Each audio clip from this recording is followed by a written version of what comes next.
अस्सलाम वालेकुम dear student, practical coaching से मैं आप लोग की खिदमत में हाजिर हूं। इससे पहले लेक्चर यानी लेक्चर नंबर 6 में हमने फिजिकल प्रॉपर्टीज और केमिकल प्रॉपर्टीज के बारे में हमने डिस्कस किया था। आज का जो हमारा लेक्चर है लेक्चर नंबर 7, इसमें हमने सैम्बल के बारे में स्टडी कर ली। कि सैम्बल आपके पास क्या है, ठीक है। और सैम्बल के बारे में सबसे पहले स्टेटमेंट किसने दिया था और फिर वो क्यों रिजेक्ट हुआ, और उसके बाद फिर सेकेंड टाइम पे किसने स्टेटमेंट दिया कि आपने सैम्बल को किससे कैसे लिखना है, ठीक है। सबसे पहले आपके पास सैम्बल का जो डिफिनेशन है, the short form of an element is called symbol, या the symbol or abbreviation for the name of the element, ठीक है। सैम्बल आपके पास शॉर्ट फॉर्म है किसी भी एलिमेंट का या एलिमेंट का एब्रिविएशन है। जिस तरीके से आपके पास पीएसओ पाकिस्तान स्टेट आए, ठीक है, ये इसका एब्रिविएशन। इस तरीके से एलिमेंट का एब्रिविएशन भी हो सकता है, ये भी डिफिनेशन है, और साथ ही एलिमेंट का शॉर्ट फॉर्म भी कह सकते हो, ठीक है। लेकिन सबसे पहले जो सैम्बल में जो स्टेटमेंट दिया था वो था जॉन डाल्टन। जॉन डाल्टन ने कहा कि आपने किसी भी एलिमेंट का जो सैंपल है, एग्जांपल, उस जमाने में एलिमेंट की जो डिस्कवरी थी वो बहुत कम थी, लेकिन पैसेज ऑफ टाइम के साथ साथ ये जो तादाद था इसमें इजाफा हो रहा था, ठीक है। तो जॉन डाल्टन ने कहा कि आपके पास जो ऑक्सीजन है, नंबर 1 पे आपके पास ऑक्सीजन जो गैस है, ठीक है, और साथ ही हाइड्रोजन, आपके पास नाइट्रोजन, और आपके पास सोडियम, इस तरीके से आपके पास है पोटाशियम, ठीक है। उसने कहा कि इसका जो सैंपल है ऑक्सीजन का, ऑक्सीजन के बारे में उसने हमें बताया कि ऑक्सीजन का जो सैंपल है ये एक आपने स्फीयर बनाना है, एक सर्कल बनाना है। ये किस चीज का सैंपल है? ऑक्सीजन का। ये किसने कहा था? फर्स्ट टाइम जॉन डाल्टन ने इसके बारे में स्टेटमेंट दिया, इसके बारे में बताया कि आपने ऑक्सीजन का जो सैंपल है वो ऐसे बनाना, ठीक है। फिर हाइड्रोजन के लिए कहा कि आपने हाइड्रोजन का जो सैंपल है ये सर्कल आपने बनाना है और इसके अंदर एक डॉट लगाना है। तो ये आपके पास क्या है? हाइड्रोजन, ठीक है। इस तरीके से आपके पास नाइट्रोजन जो है, नाइट्रोजन के बारे में कहा कि सबसे पहले आपने सर्कल, और सर्कल के अंदर एक लाइन आपने ये इस तरीके से ड्रॉ करना, ठीक है।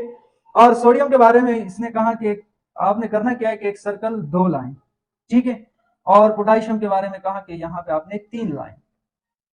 ये किसने कहा था? जॉन डाल्टन ने कहा सैंपल के बारे में। लेकिन जब एलिमेंट की डिस्कवरी में इजाफा हुआ तो आखिर में ऐसा वक्त भी आएगा कि ये जो आपके पास एक सर्कल है, इनके अंदर लाइन भी खत्म हो जाएगा, ठीक है। तो जॉन डाल्टन का जो सैंपल के बारे में स्टेटमेंट था वो रिजेक्ट हुआ। सेकेंड टाइम पर बर्जिलियस एक साइंटिस्ट है, उसने कहा कि नहीं, किसी भी एलिमेंट का जो सैंपल है वो इस तरीके से आपने इसको लिखना है। एग्जांपल, जिस तरीके से आपके पास ऑक्सीजन है, उसने कहा कि ऑक्सीजन का जो पहला वर्ड है, पहला वर्ड आपके पास क्या है? नंबर 1 पे आपके पास ओ है, तो आपने ओ लिखना है। ये ओ आपके पास क्या? ऑक्सीजन। इस तरीके से आपके पास हाइड्रोजन है तो एच लिखना है, आपके पास नाइट्रोजन है तो एन लिखना है। लेकिन जब नाइट्रोजन आ गया तो नाइट्रोजन के साथ एक दूसरा होता है निकल, और निकल का क्या करना है? तो निकल के बारे में इसने कहा कि निकल का आपने छोटा आई लगाना है, स्मॉल लेटर। ये निकल है और ये नाइट्रोजन है, ठीक है। तो इस तरीके से जब एक वर्ड से 2 एलिमेंट आते थे तो वहां पे दूसरे वर्ड के साथ क्या लगाता था? Small letter. इसका जो दूसरा वर्ड होता है, जिस तरीके से निकल, यहाँ पे एन आई, तो एन आई हमने इसका सिंबल बना दिया। ये बर्जिलियस ने कहा, ठीक है, जो कि आज तक जो बर्जिलियस ने स्टेटमेंट दिया था, आज तक उसके ऊपर हम अमल कर रहे हैं। इस तरीके से आपके पास अगर आप कहें कि सर आपके पास जो फेरन है, यानी उसका जो सिंबल है एफ ई है, ठीक है, और इसको हम क्या कहते हैं इंग्लिश में? आयरन। ये जो वर्ड है ये लेटिन वर्ड से इसका सैंपल लिया है, ठीक है। कौन सी वर्ड से? लेटिन। लेटिन में इसको कहते हैं फेरन, फेरन, ठीक है। यहां से इसका जो सैंपल है यहां से लिया है। अगर आप कहें कि सर यहां से लिया है, ई की क्या जरूरत थी? तो ई की इसलिए जरूरत है क्योंकि एफ से तो फ्लोरीन भी आता है, ठीक है। यानी एफ से आपके पास फिर फेरम भी आएगा और साथ ही फ्लोरीन। लेकिन यहाँ पे इसने ई लगाया, ई लगाने की वजह से हमें पता चल सकता है कि ये आयरन है यानी फेरम। कुछ ऐसे वर्ड्स थे, कुछ वर्ड्स को उन्होंने लेटिन वर्ड्स, या यहाँ पे मैंने लिखा इंग्लिश वर्ड्स, लेटिन, ग्रीक या जर्मन, ठीक है, उन बुनियाद पर इनका सिंबल बनाया। जिस तरीके से इसको हम आयरन कहते हैं इंग्लिश में, लेकिन इसका जो सिंबल है वो कहां से लिया? फेरम, लेटिन वर्ड से, या जर्मन या ग्रीक वर्ड, ठीक है, वहां से इन लोगों ने इनका सिंबल लिया। इस तरीके से आपके पास बहुत सारे एग्जांपल है। जिस तरीके से मैंने सोडियम के बारे में बताया, आपके पास सोडियम है, एस ओ नहीं है, बल्कि सोडियम का जो सिंबल है वो एन ए है। अब एन ए आपके पास क्या है? नेडियम। ये भी लेटिन वर्ड है, क्या है? नेडियम, ठीक है, ये नेडियम है। और यहां से एन क्यों नहीं लिया? फिर एन ए क्यों लिया? क्योंकि यहां पे आपके पास एन तो नाइट्रोजन भी था, एन आई निकल भी था, और साथ ही इसके साथ ये वर्ड्स, यानी दूसरा जो वर्ड्स है ये आपने स्मॉल लेटर में यहाँ पे लिखना है, एन ए।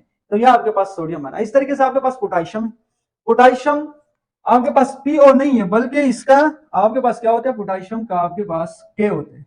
ठीक है, K क्यों होते हैं, क्योंकि इसको हम लैटिन वर्ड्स में क्या कहते हैं, लैटिन वर्ड्स जो आपके पास है कैलियम। ठीक है, कैलियम। और यहां इससे लिया, ये K कहां से लिया, लैटिन वर्ड से, इसको हम क्या कहते हैं, पोटेशियम। ठीक है, इस तरीके से आपके पास कार्बन है, कार्बन, कार्बन का कहां से लिया, यहां से कार्बन C लिया। लेकिन आपके पास कैल्शियम है, कैल्शियम।